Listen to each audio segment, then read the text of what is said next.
Bismillahirrahmanirrahim. Assalamualaikum warahmatullahi wabarakatuh. Alhamdulillah, jumpa lagi bersama Kang Darman Denesa. Alhamdulillah, pada saat ini akan menyampaikan hakikat panapilah dalam kehidupan kita sehari-hari. Intinya, tancapkan kesadaran kita kepada Allah Ta'ala dalam kehidupan kita sehari-hari dengan mewujudkan dan menunaikan segala amanahnya dalam bentuk ATP, amanah tanda perintah, sampai dalam keadaan panapilah. Artinya, panah dalam kehidupan ketika kita menjalankan segala amanah-amanahnya itu. Jadi tiada pamrih, tiada mengharap apapun, karena Allah dan atas izin Allah juga kita dipisahkan untuk menunaikan amanah itu. Di dalam kehidupan sehari-hari kita memaknai dengan panapilah, yakni bahwa diri ini tiada, yang ada hanya jiwa sebagai penyaksinya. Maka tinggalkan segala hak keakuan yang ada dalam diri atau dalam diri. Contoh seperti ini, anak saya banyak duit, punya duit karena hasil kerja keras saya, seperti itu. Maka kita belajar untuk melenyapkan dalam hati kita, karena panapilah adalah suatu proses perjalanan kita menuju cintanya Allah kepada hamba yang dicintainya. Maka mari kita sama-sama belajar memaknai panapilah dalam kehidupan kita untuk menjalankan segala perintah-perintahnya. Tiada lagi pengharapan atau mengharapkan. Maka ikhlaskan semuanya, apapun yang kita alami, kita jalani, kita terima dengan kesungguhan sebagai hamba sang penyaksi. Ketika kita dibisahkan menerima apapun yang Allah berikan kepada kita, insya Allah mahabbatullah itu akan diberikan oleh Allah Ta'ala kepada si hambanya yang setia, takluk, tunduk jiwanya, yaitu takwa dalam pembentukan karakter di dalam kehidupan kita sehari-hari. Maka yang ada hanya Allah, untuk Allah, bagi Allah, dan akan kembali kepada Allah. La ilaha illallah, tiada Tuhan selain Allah. Maka mari kita sama-sama memaknai hidup dan menunaikan segala amanahnya itu dengan keadaan panapilah, yang ada hanya Allah. Maka selanjutnya kita simak penuturan dan penjelasannya dari Bapak Setio Purwanto sebagai pengasuh Yayasan Solo Spirit Islam, sekaligus pembimbing kami di Padepokan Patrap Surakarta. Seorang manusia diciptakan memiliki amanah yang masing-masing. Kepala keluarga, menjadi dai, menjadi kiai, semua ada amanahnya masing-masing.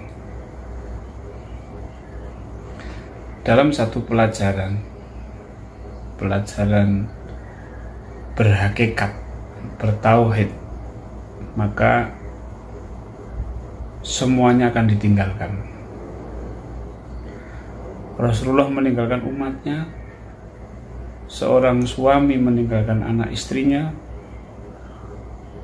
seorang kiai meninggalkan santri-santrinya untuk kembali kepada Allah.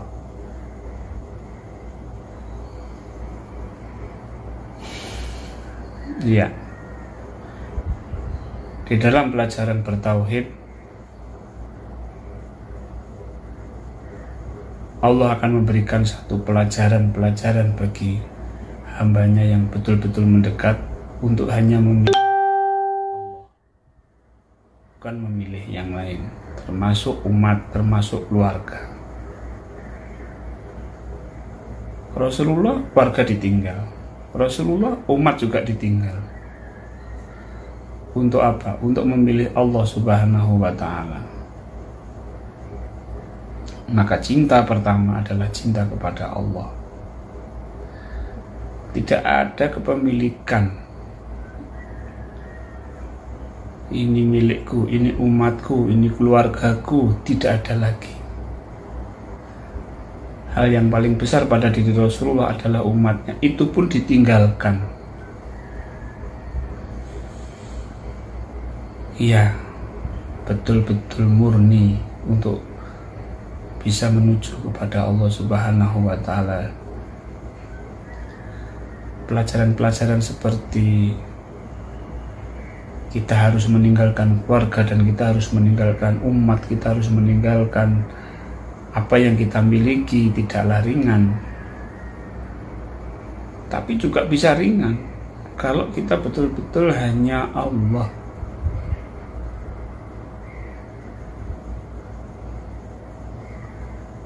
Padahal di satu ayat bahwa Allah akan membenci orang yang hanya bisa berkata tapi tidak bisa mempraktekkan apa yang dia katakan. Itu artinya apa? Ketika kita belajar tentang zero, ketika kita belajar tentang nol, kita belajar tentang fana, maka semua harus kita relakan. Mana yang bisa kita relakan, kita relakan. Umat kita relakan. Sebuah branding harus kita relakan. Kita tidak tahu.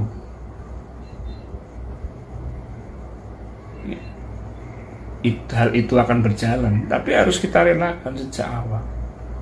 Kalau tidak, nanti kita akan terbentur oleh batu. Memang dibenturkan oleh Allah agar kita bisa merelakan itu semua.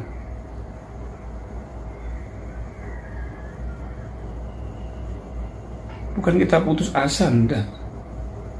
Kesiapan kita menjalankan amanah Allah, kesiapan kita menerima apa yang Allah ilhamkan kepada kita yang diperintahkan, siap. Tapi tidak harus memiliki. Berdakwah tidak harus punya umat.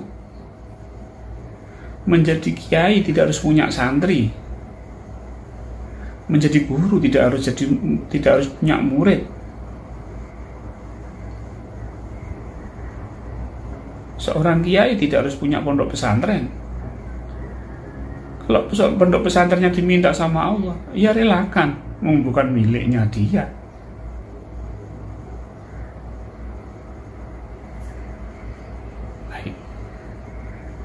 Pelajaran demi pelajaran akan kita lalui dan kita harus siap, khususnya untuk jamaah dzikir nafas sadar Allah. Terus pegang teguh Allah. Yang kita punyai hanya Allah dan kita tidak punya apa-apa lagi. Tetap lurus di jalan Allah, tetap pegang kuat. Alhamdulillah, semoga apa yang beliau sampaikan kepada kita semua sebagai jamaah zikir nafas sadar Allah khususnya, dan saudara-saudara dimanapun berada umumnya, marilah kita sama-sama untuk belajar dan mempraktekannya.